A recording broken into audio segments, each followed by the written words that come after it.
I'm a Nigerian lawyer and I practice real estate law. Most Nigerian lawyers suck when it comes to online advertising. I used to be one of them, but not anymore. Let me tell you what happened. Just at the start of the pandemic in 2020, Nigeria went into a lockdown, like we all know. And lockdown meant that physical mobility would be virtually impossible.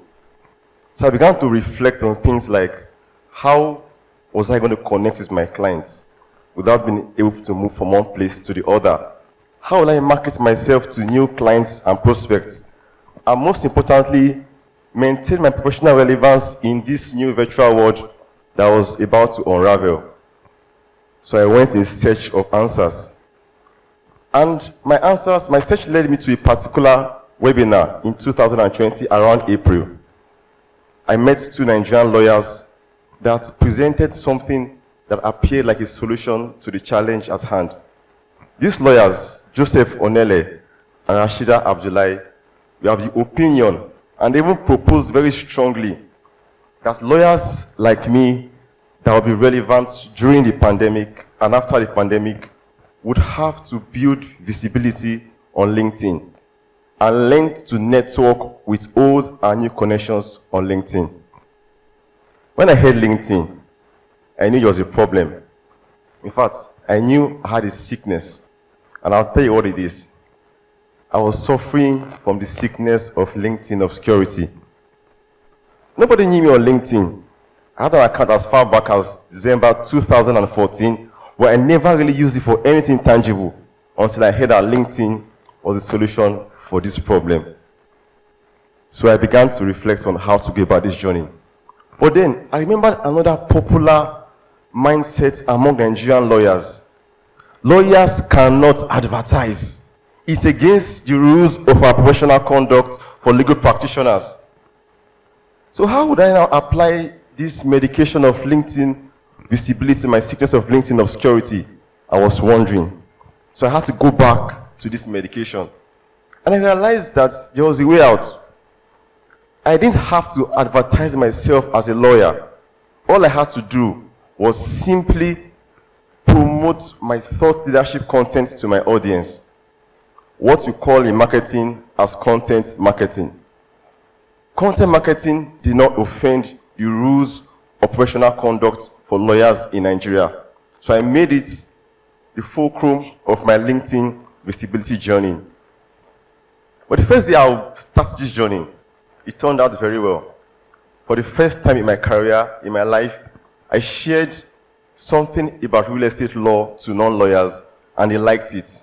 I had lots of engagement, but I was very exhausted.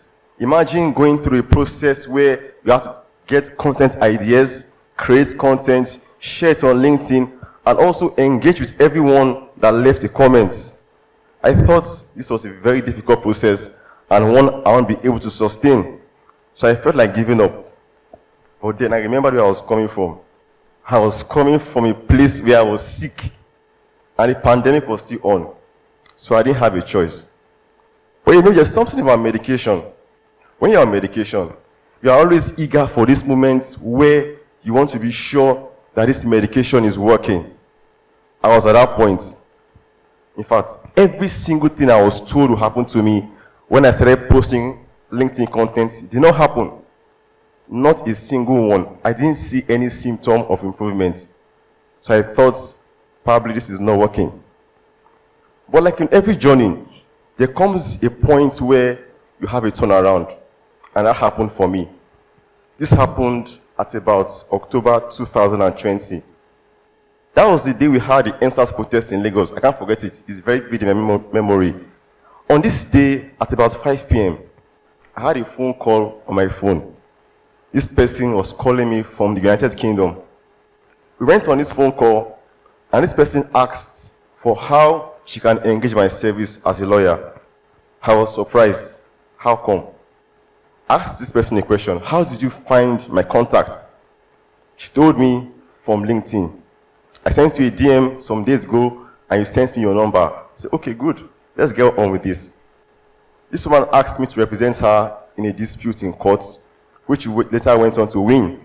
But I asked her a very important question, just to be sure I was doing the right thing. Madam, how did you find me on LinkedIn? She said that I went into the LinkedIn search bar and I typed for real estate lawyer in Nigeria. Your profile came up. I liked what I saw and I decided to hire you. When I heard this, it made me realize that the medication was working. I mean, I had hope and there was more to come. So I persisted on this journey. Just at the start of the new year, 2021, I once again sat down to reflect. At this time, I knew that I was no more suffering from this sickness of LinkedIn obscurity, but I wanted to maintain my new status of good health.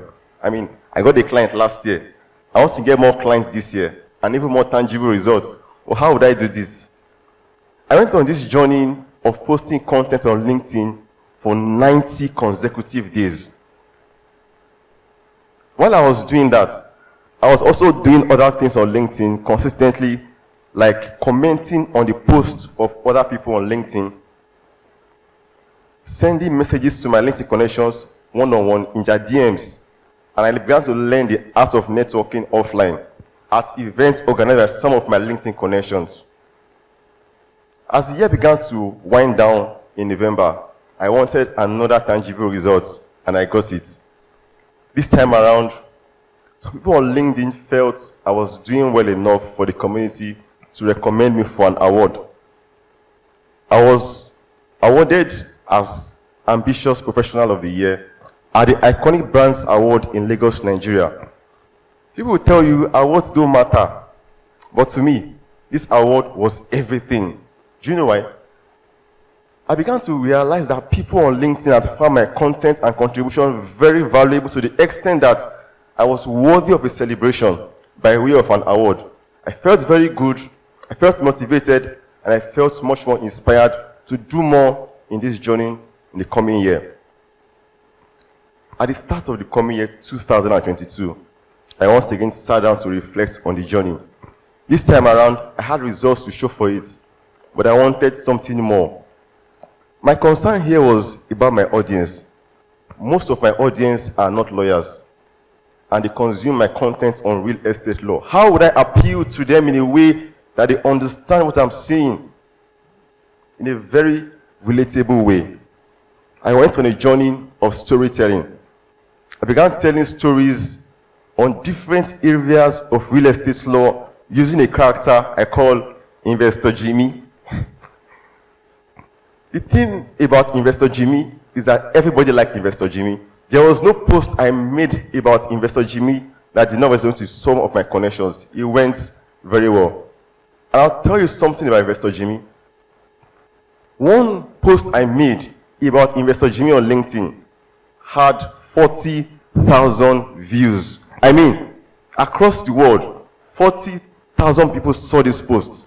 And I had nearly 1,000 reactions by way of like on this post. Let's say 41,000. And several comments in hundreds that I can't even number. At this point, I knew something had happened to me. I had become a master.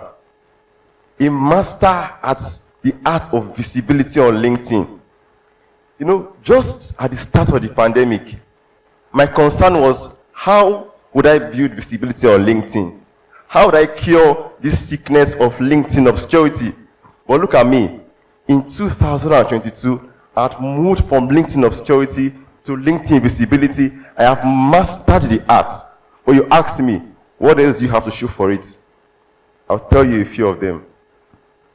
11,000 followers from about 2,000 followers in March 2020. 12 virtual speaking engagements. 4 physical speaking engagements. 3 awards. Hosts of a LinkedIn audio event with a combined attendance of 198 in Africa and beyond Africa. Several business opportunities from people I met on LinkedIn. I'm standing on this TEDx stage for the first time in my life something I dreamt about for many years because of a connection I developed on LinkedIn last year. This connection blossomed into a relationship that I was able to ask for this opportunity, and I got it with little or no effort. That's the power of LinkedIn. Just like I have used LinkedIn as a tool to build visibility and attain success in my career path, everyone in this room and everyone all over the world can do the same thing, either on LinkedIn or any other digital platform that you desire. And you can use it as a springboard to build success in your career path. You just have to figure out how. By taking a cue from me and others who have gone on this journey successfully. Thank you very much.